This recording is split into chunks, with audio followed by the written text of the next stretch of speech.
Hi, it's Dan with EUJUICERS.CZ, coming to you as always from our offices here in the heart of Europe. And in this video, I'm going to be doing something a little unusual or a little different, certainly new for me. You know, at the end of our videos, I always say, leave a comment, questions below, or if you have any videos you'd like to see, let us know. Well, we got a customer request. I got an email last week from one of our partners. A few customers had contacted him. So I get this kind of strange cryptic email, and it said, hey Dan, can you make a video showing how to make briar jam? Now, first of all, I've only made jam a few times, and then briar jam, I had no idea what that was. It sounded like something from Hogwarts. Like, what am I, a wizard? Briar jam? So I did a little searching, and it turns out there's something called sweet briar that I wasn't aware of, and it's a form of wild rose. And what these customers wanted was a video showing how to make rose hip jam. So that's what I'm going to try here using a Sauna 707 horizontal juicer and a Vitamix, bringing out the big guns here to process this thing. Now, rose hips, just talking a little bit about them, they're the fruit of the rose. They're related to the apple. My mom used to grow roses. She'd always pick them off because then you get more flowers. But if you don't pick off these little pods afterwards, they'll grow into a kind of a crabapple size fruit. And they're super high in vitamin C. They've got some antioxidant qualities to them. And I know some people like to dry them and make tea. And I'd never seen rosehip jam, but apparently it's possible, and I'm going to try it out. Now, these were picked by one of my colleagues actually this weekend.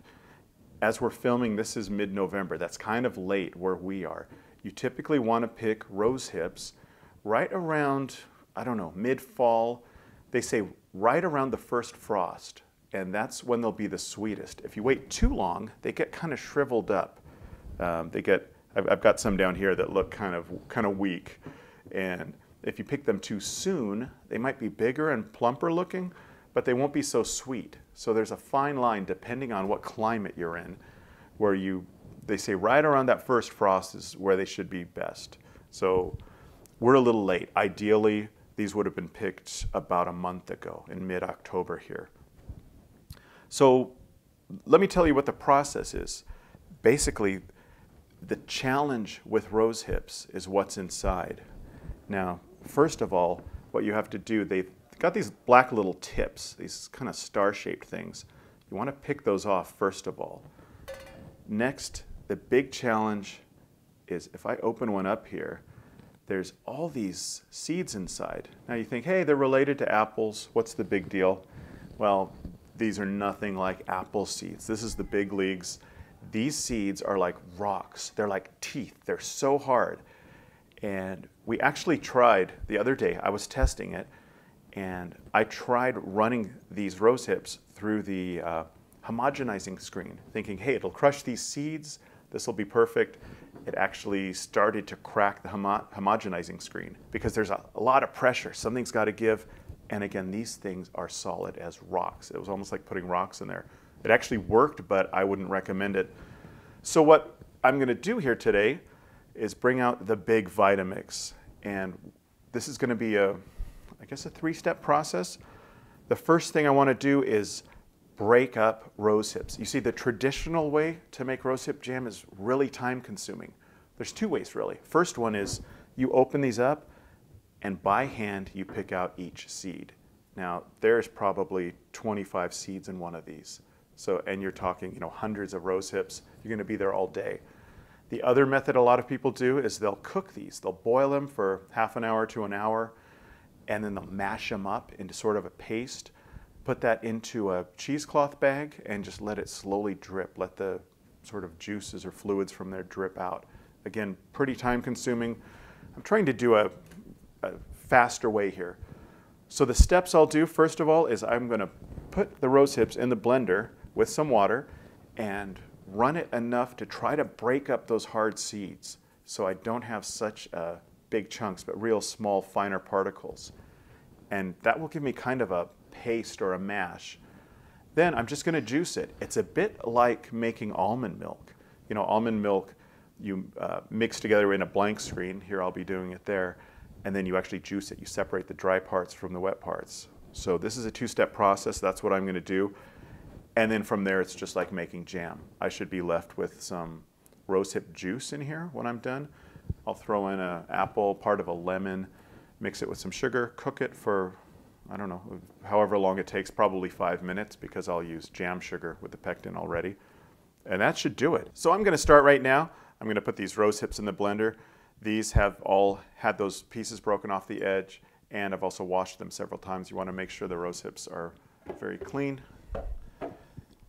And just so you know, I'm going to try about I think a 1-to-1 water to rosehip ratio. I have half a kilo of rosehips in there, 500 grams. I weighed them out. Oh, look at that, water everywhere. That's why we invented towels, huh? So, yeah, that should be enough, just about to the top of the rose hips there. And it doesn't matter because the juicer's going to strain this all out.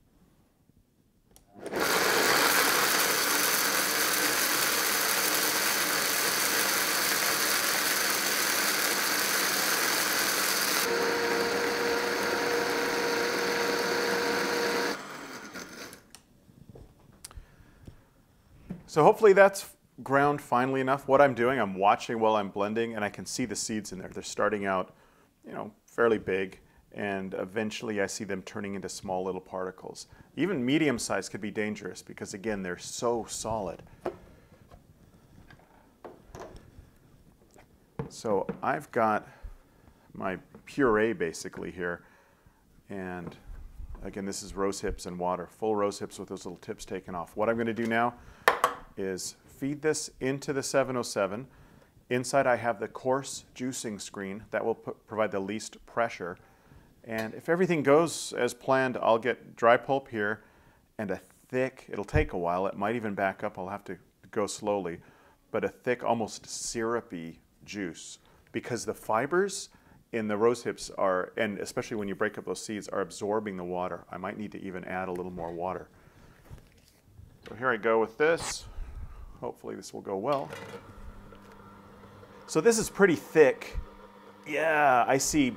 I'm going to have to add a little water already.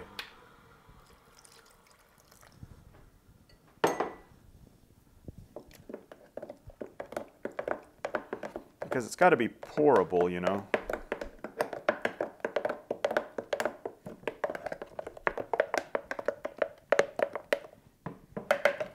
See if that goes any better.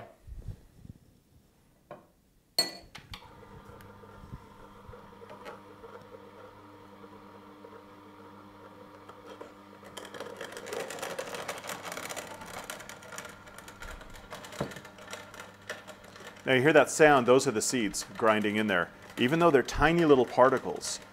But can you imagine when they were full-size seeds? It was, again, like trying to juice rocks.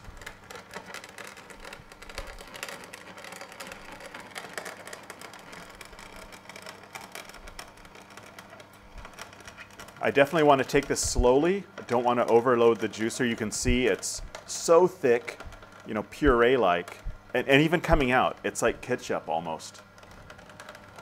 It's because it's absorbed all that liquid. In fact, I'm going to add the rest, or at least more of this water.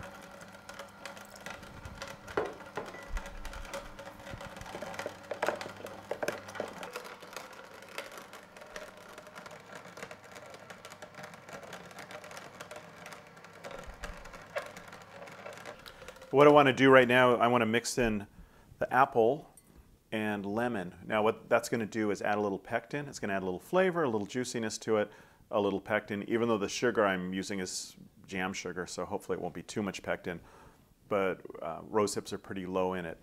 And it's interesting too, when you see this pulp, this is just the seeds, those hairs, and the skin all ground up. Basically what the machine's doing is separating the liquid parts from all of those parts that you don't want. And so far it's doing well. You know, the Vitamix ground them up finely enough that it's not causing any problems.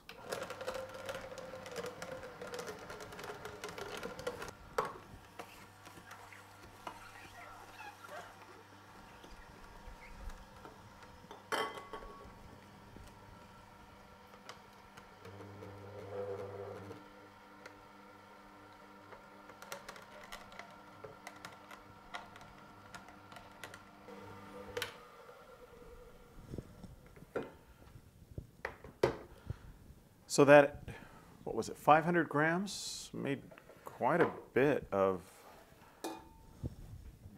juicy goodness here. Put this here to catch anything. Yeah, I got about a liter going on there. Mix it up a bit.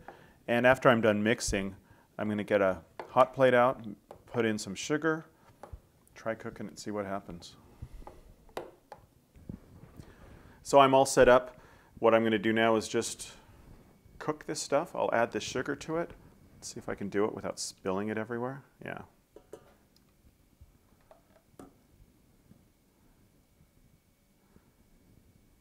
Now, I'm not so used to jam sugar, but I've been told by a reliable source that it should only take 3 to 5 minutes of cooking.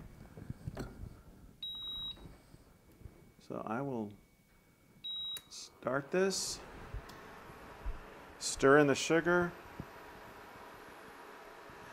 and I'm using a 2-to-1 juice to sugar ratio.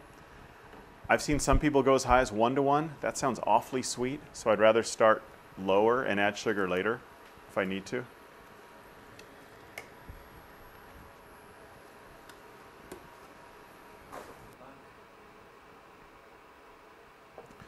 So I've cooked this about 5 minutes. I hope that means it's done. It's getting that glossy finish that usually kind of indicates it.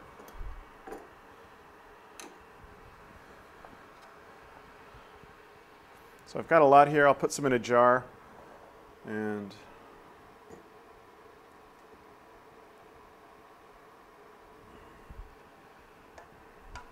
I'm going to try it out just a bit. That's pretty good. I've never had rosehip. It's sweet. It's flowery, like a bit like hibiscus or something. So that's it. Seemed to work pretty well. Using that Vitamix and that horizontal juicer combined was a good way, a lot faster way to separate all those seeds, all that pulpy part from the liquid part. And this actually looks really smooth, kind of silky. So I hope you like this video. Like I said before, leave comments below, or if you've got some video ideas you'd like to see, please leave them there. We certainly consider every idea sent to us. Thanks for watching. I'm Dan with EUJUICERS.com. I'll see you next time.